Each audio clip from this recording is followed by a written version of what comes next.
So the Steam Next Fest trudges along. It continues on for a few more days, and I found another title to take a look at. Honestly, I'm probably just going to go through them all. And man, oh man, oh man. Nexon, you really got to work on the games that you do release. So, Warhaven is an upcoming 16 vs 16 medieval fantasy hack and slash multiplayer game. You choose from 6 different classes, each with varying weapons and attack styles, skills, and at a certain point you can transform into a more powerful immortal as sort of like an ultimate. Each class is not tied to a specific immortal, you can just choose any of the 4 that you feel like would fit the situation best. Now, each team is vying to control the 3 capture points on the map, so typical domination style gameplay you see in a lot of other multiplayer titles, most notably probably Call of Duty.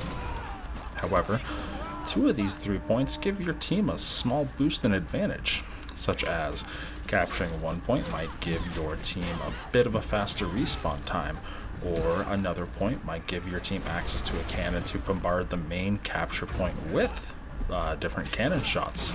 So this is actually a great feature, and find it to realize that typically in these situations all 15 of your teammates randomly chosen from the ether are just chickens with their heads cut off and no direction, just run towards the largest melee with no semblance of teamwork or strategy.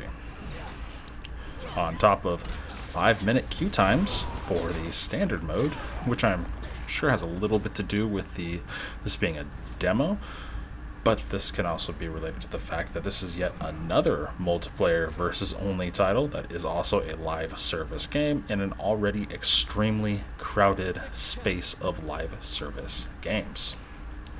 Overall, the game looks good, at least from what we can see in the beta. The visuals are slightly stylized while maintaining a slightly realistic look, except when it comes to the Immortals, where it definitely does trend into looking more fantasy-like. Various skills also move from realism into fantasy, such as the swordsman's upwards cut, which launches the enemy and yourself into the air if it hits. The healing class is fully fantasy, as well as you're just, blowing smoke up an ally's ass to heal them, while still trying to maintain a realistic medieval look overall aesthetically for the class. Warhaven seems to be trying to kind of bring back a more casual for honor system, albeit in a worse off free-to-play way. At least for this game, there really isn't an option for much to pay for to win currently, as the demo shop only has some cosmetics for a few classes, emotes, and some things called stickers, which are little quick chats such as thumbs up and stuff like that. Combat is really close to being fun and great, but just misses the mark enough, like many of the attacks you will attempt in this game if they are not broad sweeping attacks. One thing that's great is you just can't spam your attacks over and over and over again. You can be staggered and blocked and countered, and this is great design. However, the issue is for some classes, they don't have these broad sweeping attacks. They have pinpoint stabs, and most classes, even if they do have broad sweeping attacks, will have an overhead slam attack or a slash attack, which without soft targeting, those really do miss. And this is really, really bad for the 2 classes that have a stab attack. Now, specifically, this is for Spike, who uses a spear, and Smoke, which uses a staff.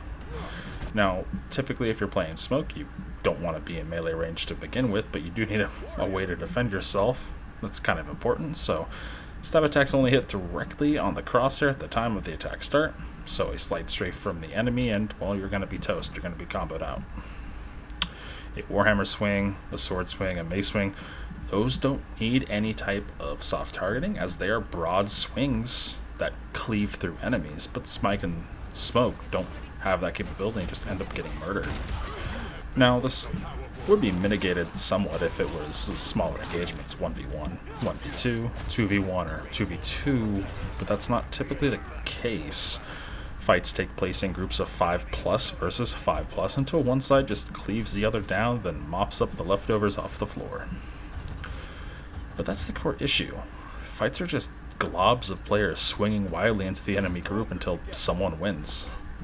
This is made worse by the 3 capture points.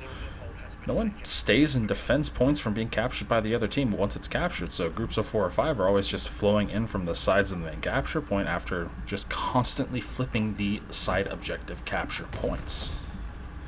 There needs to be a way that this can't continue to happen. There needs to be a cooldown on recapturing it. There needs to be a time when you can defend it. The time to capture needs to be increased, because capturing a point, one solution that they did implement was that a player does need to actively capture the point by lowering a flag and raising their own. This takes a whole few seconds, and then it's done, and then it's fully captured. This doesn't solve the issue of 2 groups of 5 fighting each other in the middle, then all of a sudden a group of 5 who won on one side, the other side comes to the middle, kills, and then it just rotates and rotates and flips and flips. So for every interesting idea added to the game to try and solve a problem, a new one was created. The Immortals don't really feel all that powerful either, and some are just downright bad. And these are supposed to be the big ultimate type skills you work up towards playing as your normal base classes. Trying to control the horse on a keyboard is near impossible, especially in tight quarters. And some of them have less health than base characters and just feel bad and not worth using in any situation whatsoever. It got to a point where I just stopped using the Immortals system at all and just stuck with the base class. My other big worry is that this is a Nexon title. Nexon is not known for friendly free-to-play titles. If this is the game that Nexon canceled for their fabled P3 for, the original Dark and Darker that was supposedly stolen by Iron Studios, they really need to go back to P3. Even in the demo beta, the game seems to be running on an empty tank of gas with just no player interest in it, and that just is probably due to a very crowded live service area. Now, maybe I don't like it because it just feels off in so many small ways around how it feels good, and that just leaves a bad feeling overall in the gameplay for me.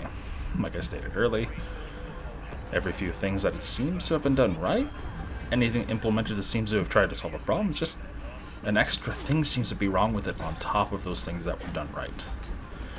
Anyways, this is just my opinion on Warhaven in its current demo beta form, but it can be changed even before its launch in Q3 of this year. Bad experiences with Nexon games in the past have definitely also lends me some apprehension towards the title itself, so turning into vaporware shortly after launch and not but a cash grab is something that definitely can happen, so if it is something you like, just be wary about spending your money on the title. So really though, feel free to give it a try if 16 vs 16 medieval fantasy hack and slash seems up your alley. Nothing to lose but some time from the download and the install and playing the demo itself.